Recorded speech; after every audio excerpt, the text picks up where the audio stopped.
ಇವತ್ತು ನಾನು ಕಾಜು ಮಸಾಲಾನ ಯಾವ ಥರ ಮಾಡೋದು ಅಂತ ಹೇಳ್ಬಿಟ್ಟು ಈ ವಿಡಿಯೋ ಮುಖಾಂತರ ತೋರಿಸ್ಕೊಡ್ತೀನಿ. ಸೊ ರೆಸಿಪಿ ಸ್ಟಾರ್ಟ್ ಮಾಡೋಕ್ಕಿಂತ ಮುಂಚೆ ಚಾನಲ್ನ ಸಬ್ಸ್ಕ್ರೈಬ್ ಮಾಡಿಲ್ಲ ಅಂತ ಅಂದರೆ ಚಾನಲ್ನ ಸಬ್ಸ್ಕ್ರೈಬ್ ಮಾಡ್ಕೊಳ್ಳಿ, ಬೆಲ್ ಬಟನ್ನ ಕ್ಲಿಕ್ ಮಾಡಿ ಸೊ ದಟ್ ಫಸ್ಟ್ ನೋಟಿಫಿಕೇಷನ್ ನಿಮಗೆ ಬರೋದು. ಸೊ ಇವತ್ತು ನಾನು ನಿಮಗೆ ಕಾಜು ಮಸಾಲಾನ ಯಾವ ಥರ ಮಾಡೋದಂತ ತೋರಿಸ್ಕೊಡ್ತೀನಿ. ಯೂಶ್ವಲಿ ಈ ಕಾಜು ಮಸಾಲಾನ ನಾವು ಚಪಾತಿ, ಬಟರ್ ರೋಟಿ ಅಥವಾ ನಾನ್ ಯಾವುದ್ರ ಜೊತೆ ಆದರೂ ತಿನ್ಬೋದು. ಸೊ ಯೂಶ್ವಲಿ ಹೋಟೆಲ್ ಮತ್ತು ಡಾಬಾಗಳೆಲ್ಲ ಈ ಕಾಜು ಮಸಾಲ ತುಂಬಾ ಕಾಸ್ಟ್ಲಿ ಆಗಿರುತ್ತೆ.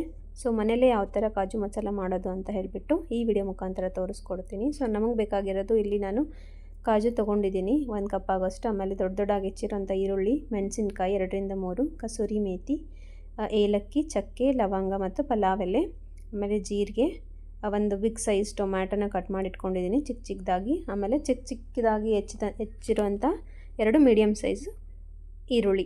ಸೊ ಇಷ್ಟು ಐಟಮ್ಸ್ ನಮಗೆ ಕಾಜು ಮಸಾಲ ರೆಡಿ ಮಾಡೋಕ್ಕೆ ಬೇಕಾಗಿರೋದು. ಸೊ ಮೊದಲನೇದಾಗಿ ನಾನು ಸ್ಟವ್ ಆನ್ ಮಾಡಿಬಿಟ್ಟು ಒಂದು ಬಾಣಲಿ ಇಟ್ಟಿದ್ದೀನಿ. ಅದರೊಳಗಡೆ ಒಂದು ಗ್ಲಾಸ್ ಆಗೋಷ್ಟು ನೀರನ್ನ ಬಿಸಿ ಮಾಡ್ಕೊಳ್ತಾ ಇದ್ದೀನಿ.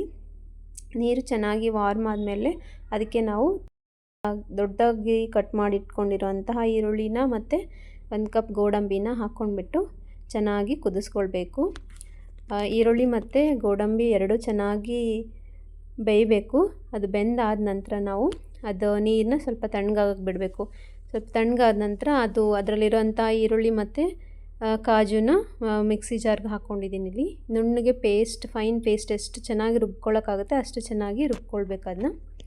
ಸೊ ರುಬ್ಕೊಂಡಾದ ನಂತರ ನಾನಿಲ್ಲಿ ಒಂದು ಬಾಣಲಿ ಇಟ್ಬಿಟ್ಟು ಅದರೊಳಗಡೆ ಎಣ್ಣೆನ ಸೇರಿಸ್ಕೊಳ್ತಾ ಇದ್ದೀನಿ. ಎಣ್ಣೆ ಬಿಸಿ ಆದ ನಂತರ ಅದಕ್ಕೆ ನಾವು 1 ಕಪ್ ಆಗೋಷ್ಟು ಕಾಜುನ ಆ್ಯಡ್ ಮಾಡ್ಕೊಳ್ತಾ ಇದ್ದೀನಿ.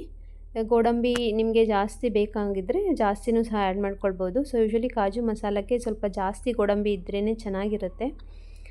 ಸೊ ಅದರ ಸಲುವಾಗಿ ನಾನು ಜಾಸ್ತಿನೇ ಗೋಡಂಬಿ ಹಾಕಿಬಿಟ್ಟು ಚೆನ್ನಾಗಿ ಫ್ರೈ ಮಾಡ್ಕೊಳ್ತಾ ಇದ್ದೀನಿ. ಈ ಗೋಡಂಬಿ ಲೋ ಫ್ಲೇಮಲ್ಲಿ ಇಟ್ಬಿಟ್ಟು ಚೆನ್ನಾಗಿ ಗೋಲ್ಡನ್ ಬ್ರೌನ್ ಕಲರ್ ಬರೋ ತನಕ ನಾವು ಫ್ರೈ ಮಾಡ್ಕೊಳ್ಬೇಕು. ಸೊ ಇಲ್ಲಿ ನೋಡ್ತಾ ಇದ್ದೀರಲ್ವ ಯಾವ ಥರ ನಾನು ಗೋಡಂಬಿನ ಫ್ರೈ ಮಾಡ್ಕೊಳ್ತಾ ಇದ್ದೀನಂತ. ಸೊ ತುಂಬ ಲೋ ಫ್ಲೇಮಲ್ಲಿ ಇಟ್ಬಿಟ್ಟೆ ನಾವು ಇದನ್ನ ಫ್ರೈ ಮಾಡ್ಕೊಳ್ಬೇಕು, ಇಲ್ಲಾಂದರೆ ಸೀದೋಗ್ಬಿಡುತ್ತೆ ಗೋಡಂಬಿ ಎಲ್ಲ.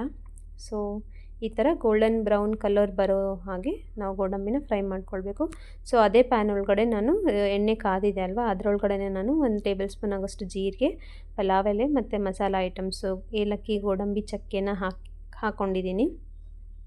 ಸೊ ಇದು ಚೆನ್ನಾಗಿ ಫ್ರೈ ಆದ ನಂತರ ಚಿಕ್ಕದಾಗಿ ಕಟ್ ಮಾಡಿ ಇಟ್ಕೊಂಡಿರೋಂಥ ಮೆಣಸಿನ್ಕಾಯಿ ಮತ್ತು ಈರುಳ್ಳಿನ ಸಹ ಸೇರಿಸ್ತಾ ಇದ್ದೀನಿ.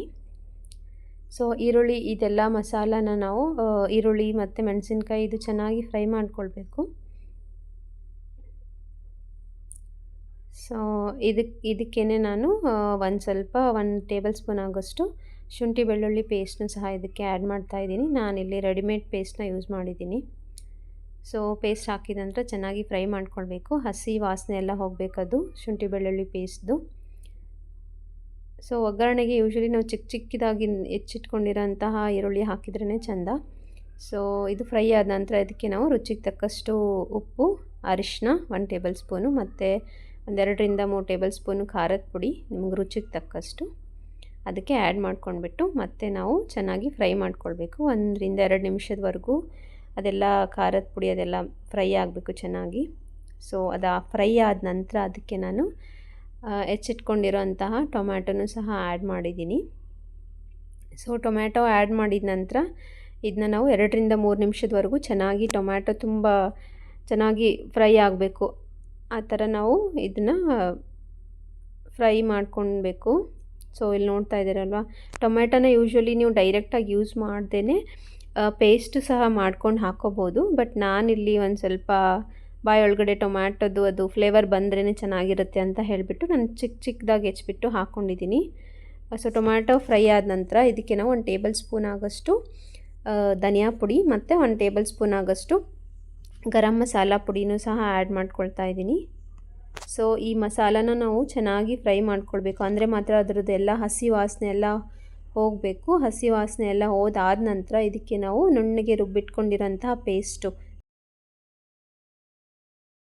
ಈರುಳ್ಳಿ ಮತ್ತು ಗೋಡಂಬಿದು ಪೇಸ್ಟ್ ಇರುತ್ತಲ್ವ ಅದನ್ನ ಆ್ಯಡ್ ಮಾಡ್ಕೊಳ್ಬೇಕು. ಸೊ ಇಲ್ಲಿ ನೋಡ್ತಾ ಇದ್ದೀರಲ್ವ ಯಾವ ಥರ ಇದು ಕುದೀತಾ ಇದೆ ಅಂತ ಹೇಳಿಬಿಟ್ಟು. ಸೊ ಪೇಸ್ಟು ಚೆನ್ನಾಗಿ ಮಸಾಲ ಜೊತೆ ಬೆರೆತ್ಬಿಟ್ಟು ಇದನ್ನ ನಾವು ಚೆನ್ನಾಗಿ ಮಿಕ್ಸ್ ಮಾಡ್ಕೊಳ್ಬೇಕು. ಸೊ ದ್ಯಾಟ್ ಅದು ಹಸಿದು ಈರುಳ್ಳಿ ಮತ್ತು ಗೋಡಂಬಿದು ಎಲ್ಲ ವಾಸನೆನೂ ಹೋಗಬೇಕು ಮಿಕ್ಸಿಗೆ ಹಾಕಿರೋದು. ಸೊ ಇದೆಲ್ಲ ಫ್ರೈ ಆದ ನಂತರ ನಾನು ಅದಕ್ಕೆ ಒಂದು ಸ್ವಲ್ಪ ಕಸೂರಿ ಮೇಥಿನೂ ಸಹ ಆ್ಯಡ್ ಮಾಡ್ಕೊಳ್ತಾ ಇದ್ದೀನಿ. ಸೊ ಇದೆಲ್ಲ ಇಂಗ್ರೀಡಿಯೆಂಟ್ಸು ನಾವು ಚೆನ್ನಾಗಿ ಮಿಕ್ಸ್ ಮಾಡ್ಕೊಂಡ್ಬಿಟ್ಟು ಅದಕ್ಕೆ ನೀವು ಕನ್ಸಿಸ್ಟೆನ್ಸಿ ನೋಡ್ಕೊಂಡ್ಬಿಟ್ಟು ನೀರನ್ನು ಸಹ ಆ್ಯಡ್ ಮಾಡ್ಕೊಳ್ಬೋದು. ಕಾಜು ಮಸಾಲಾಗೆ ತುಂಬ ಜಾಸ್ತಿ ನೀರಾಗಿಬಿಟ್ರೆ ಮಸಾಲದ ಟೇಸ್ಟೆಲ್ಲ ಹೊರಟೋಗ್ಬಿಡುತ್ತೆ. ಸೊ ನೋಡ್ಕೊಂಡ್ಬಿಟ್ಟು ಅದಕ್ಕೆ ನೀರನ್ನ ನೀವು ಆ್ಯಡ್ ಮಾಡ್ಕೊಳ್ಳಿ. ಸೊ ಸ್ವಲ್ಪ ಕಾಜು ಮಸಾಲ ತಿಕ್ಕಾಗಿದ್ರೇ ಚೆನ್ನಾಗಿರುತ್ತೆ ರೋಟಿ ಅಥವಾ ಚಪಾತಿ ಜೊತೆ ಊಟ ಮಾಡೋಕ್ಕೆ. ಸೊ ಈ ಕನ್ಸಿಸ್ಟೆನ್ಸಿಲಿ ನಾನು ನೀರು ಹಾಕ್ಕೊಂಡ್ಬಿಟ್ಟು ಕಾಜು ಮಸಾಲನ ರೆಡಿ ಮಾಡ್ತಾಯಿದ್ದೀನಿ. ಸೊ ಇದು ಮಸಾಲ ಎಲ್ಲ ಬೆಂದ ಮೇಲೆ ಅದಕ್ಕೆ ನಾವು ಫ್ರೈ ಮಾಡಿ ಇಟ್ಕೊಂಡಿರೋಂಥ ಗೋಡಂಬಿನ ಸೇರಿಸ್ಕೊಳ್ಬೇಕು.